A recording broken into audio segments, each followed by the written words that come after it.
Merhabalar, ben Gizem Sucu. İkinci ut dersime hoş geldiniz. İlk dersimde genel olarak ut hakkında bilgiler verdim.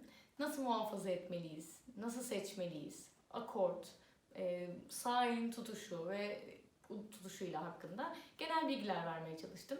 İkinci dersimizde ise nota değerleri 2 dörtlük, 3 dörtlük, 4 dörtlük zamanlı ölçülerin anlatımından bahsedeceğim ve bunu utta uygulayacağız. Ondan önce küçük bir detay vermek istiyorum akortla ilgili. Öncelikle bir kağıda söylediğim notaların isimlerini yazmanızı istiyorum. Bu söylediklerim Türk müziği Bolaeng akorduna göre, yani bu akort sistemleri Türk müziğinde ney üzerinden verilmiştir. Bunlar ney akortlarıdır ve Türk müziğinin esas kullanıldığı akort Bolaeng akordudur. Bu akorda göre de ut akordunu yazmanızı istiyorum. Yani akort yaparken, konuşurken, ders yaparken sol, re, la, mi, si dediğimde Bolaeng akorduna göre çalıyoruz. Ve o yüzden udun tellerini yazmanızı isteyeceğim şimdi. Sol, re, la, mi, si, fa diyez. Yine en alttan en tize doğru, en pesten en tize, en kalından en inceye doğru tekrardan sıralıyorum. Fa diyez, si, mi, la, re, sol. Şimdi 2 dörtlük, 3 dörtlük, 4 dörtlük zamana geldiğimizde nota bilgisiyle ilgili çok fazla detay vermeyeceğim. Sadece bunların udda nasıl kullanıldığını göstermeye çalışacağım. Şu şekilde birlik bir nota, içinde 4 vuruş olan bir nota ve biz en alt telimizi düşünelim. Sol sesi, sol. 4 tane vuruş olması gerekiyor ve bu da içi boş olan bir sol gibi düşünebilirsiniz.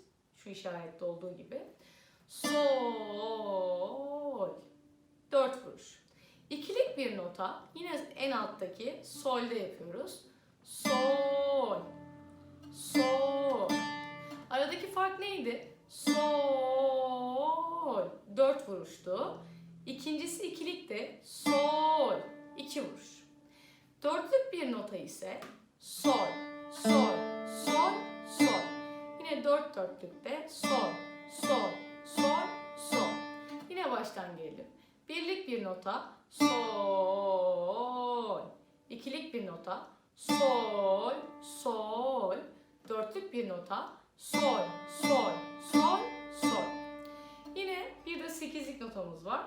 8'lik nota olduğunda bunu aklınızdan çıkarmayın. Genel olarak böyle kullanacağız. Tabii ki ileri icralarda gerektiğinde farklı mızraplar da kullanabilirsiniz. Ama %80, %90 bu şekilde olacak.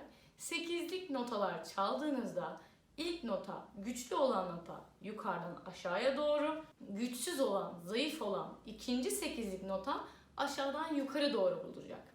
Yani sol, sol, sol, sol, sol, sol, sol, sol. Güçlü, zayıf, güçlü, zayıf, güçlü, zayıf, güçlü, zayıf. Bu şekilde.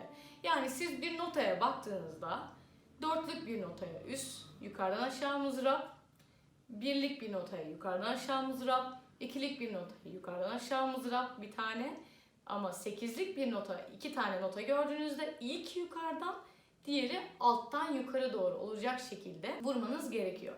Tabii ki bu istisnalar kaideyi bozmaz. İleri seviyede istediğiniz duyguya göre, eğer zayıf bir tını vermek istiyorsanız alttan, zayıfı güçlü vermek istiyorsanız alt yerine üst basabilirsiniz. Ama zayıf yerine üst mızrap kullanamazsınız. Yani piyano küçük, zayıf olmasını istediğiniz bir notanın zayıf olmasını istiyorsanız üst mızrap vurmamalısınız. Alt mızrap vurmalısınız.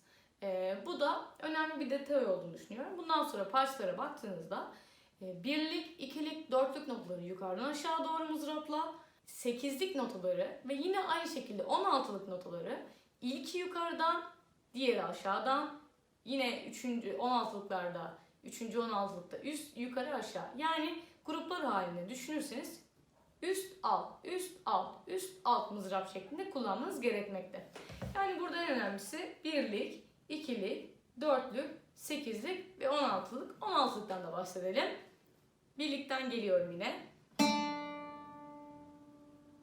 İkilik, dörtlük, 8'lik ve 16'lık şeklinde icra edebilirsiniz. Dediğim gibi 8'lik ve 16'lıklarda ilki güçlü zaman yukarıdan, zayıf zaman ikincilerde alttan şeklinde vuracaksınız. Şimdi açık tellerle ilgili birazcık alıştırma yapalım istiyorum. Bunu ilk önce açık tellerin isimleriyle yapacağız. Bu isimleri zaten hem de söylerken ezberlemiş olacağız. O yüzden benimle beraber tekrar edebilirsiniz. Sol, re, la, mi, si, fa diyez, si, mi, la, re, sol. Şimdi bunu birlik, ikilik, dörtlük, 8'lik, 16'lık şeklinde yapalım.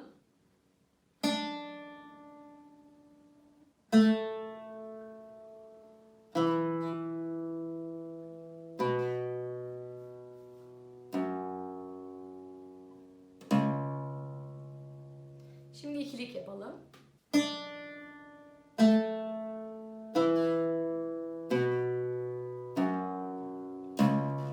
Şimdi dörtlük olarak yapalım.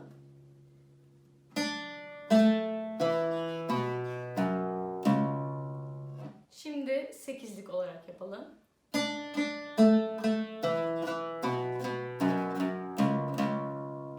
Ve son olarak 16'lık şeklinde yapalım.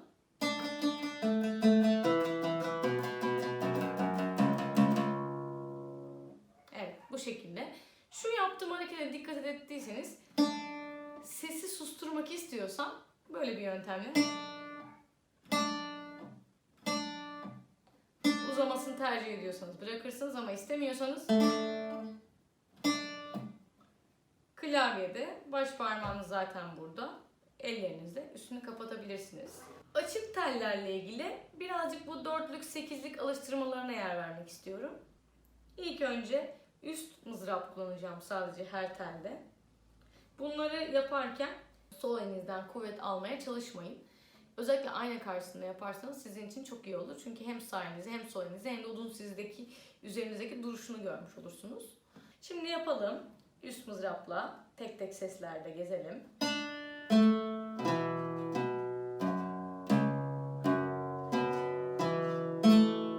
Yine destekli mızrapla yapalım arkadaşlar. Şimdi 8'lik yapalım.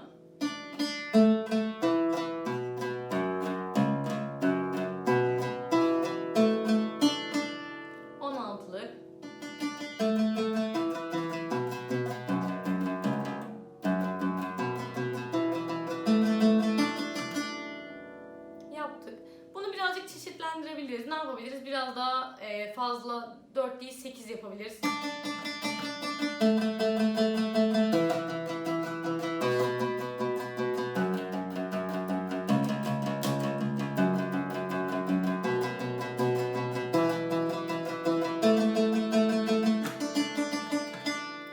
Ama muhakkak bu sağ elimizde birazcık bu sesleri öğrenip, yani bunları çalarken özellikle isimlerini söyleyebilirsiniz. Şöyle sol, re, la, si, fa diyez, si, mi, la, re, sol. Bunu çalışırken sol, sol, sol, sol, sol, sol, sol, sol, re, re, re, re, re, re, la, la, la, la, la, la, la gibi çalışırken isimlerini söylerseniz böylelikle boş tellerinizin, yani açık tellerinizin isimlerini de ezberlersiniz. Ben öğrencilerimle Mutlu Torun'un gelenekten geleceği ut metodunu kullanarak derslerimi yapıyorum. Çünkü ben de konservatuar eğitiminde bu şekilde öğrenim gördüm. Sonrasında tabii ki başka kaynaklarda kullanıyorum. Yeni kaynaklar da var. Ama ut metodu gerçekten bu konuda güzel bir hazine diyebilirim.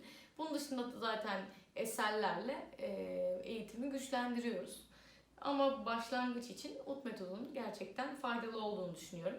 Şimdi ut metodundan 63. sayfa ve 64. sayfayla bu 6, 7, 8, 9 alıştırmalarını yapıyorum. Burada hem dörtlük notaları öğreniyoruz, hem esler var, hem esleri hem de dörtlük notaları kullanmaya çalışacağım. 6, 7, 8 ve 9. alıştırmayı yapıyorum. Bunların hepsi neva telinde zaten.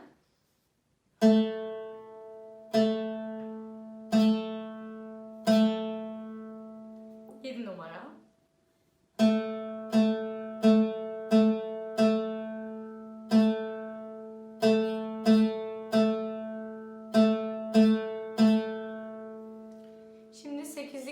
için içine giriyor. 8, 9 ve 10, 11 ile devam ediyorum. 9,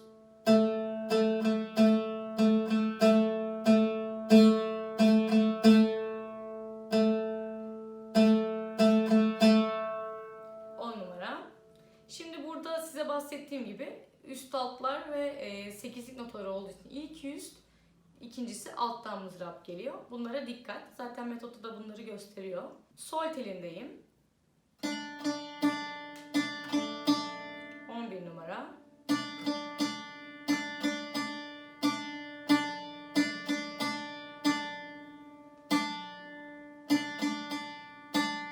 Böylelikle sol ve re telinde ufak çalışmalarla başlamış olduk.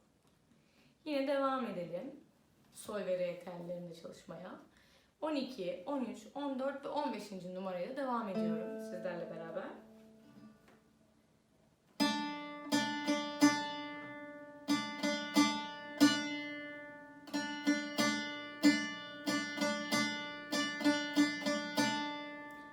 Numara.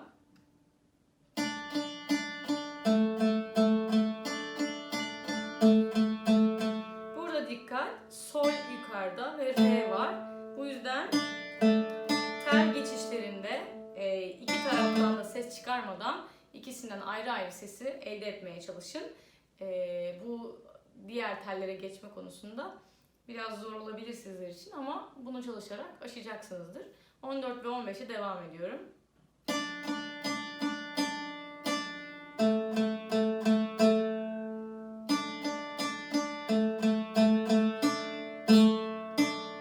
15.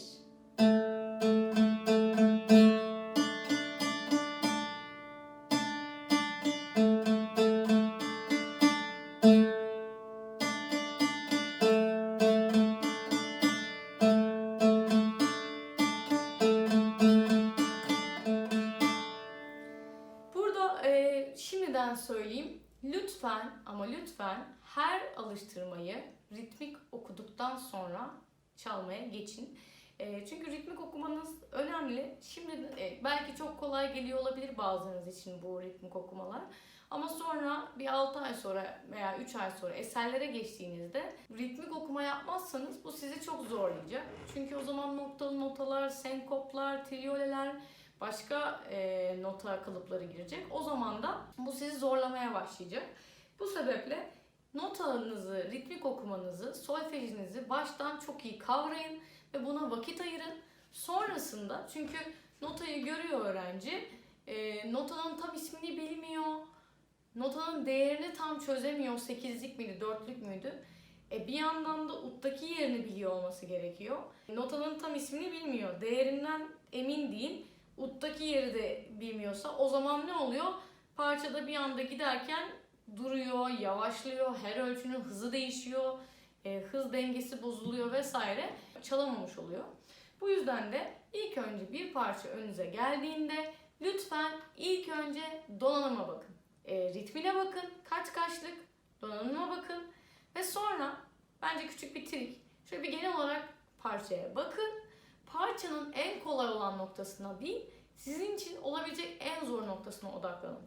Neden? Çünkü parça çok kolay geliyor bazen.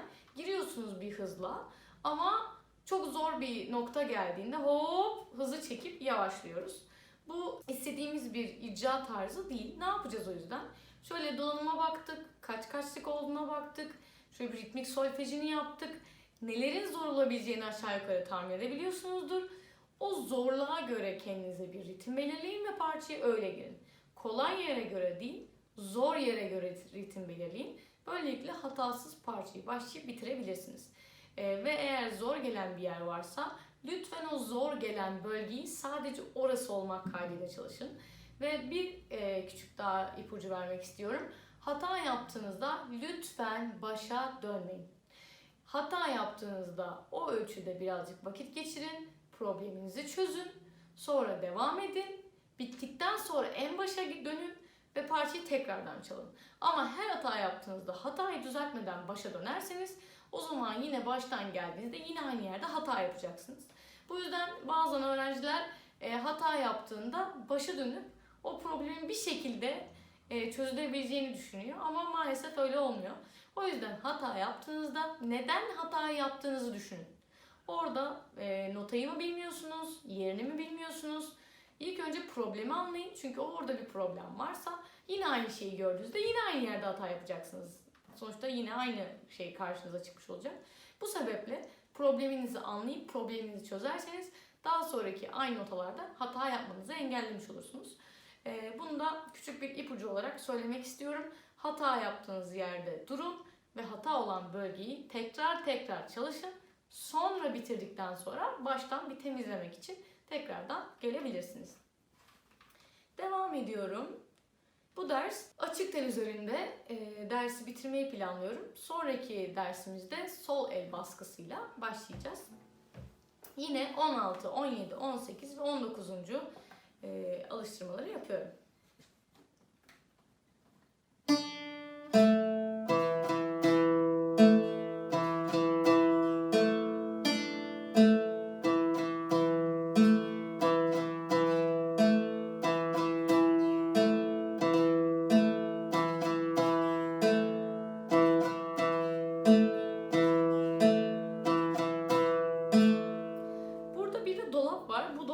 Nedir diye soracak olursanız bazen bu dolapları yapmadan geçebiliyoruz ama siz tekrar çalışın ve bu dolabın ne olduğunu öğrenmeniz için size bunu göstermek istedim. Dolap gördüğünüzde parçanın başından geldiniz, dolabı gördünüz ve tekrar parçanın başına dönüp gelmeniz gerekir ve bu sefer o dolabı görmeden, yani ona bir X koyup devam edeceksiniz. Sonra tekrar bir dolap gördünüz ve bu sefer bu dolabı gördüğünüzde bir önce gördüğünüz dolaba geri dönmeniz gerekir ve buradan da yine parçayı bitireceksiniz. Aslında bu dolap bizi bir yerden bir yere geri döndürmek için, tekrarlamamız için koyulmaktadır. Bazen icralarda eğer yaptığınıza eminseniz etütlerde dolabı yapmaya da biliyoruz ama dolabın ne olduğunu bilin ve burada amaç çünkü tekrar çalmanızı sağlamak. Bu yüzden de ne kadar tekrarlarsanız bu kadar hızlı öğrenir ve geçersiniz. 17'den devam ediyorum.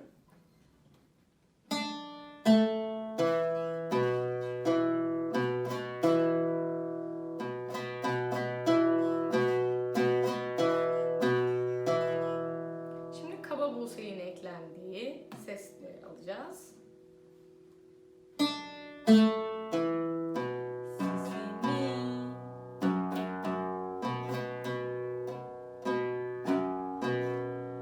Ve son olarak 19.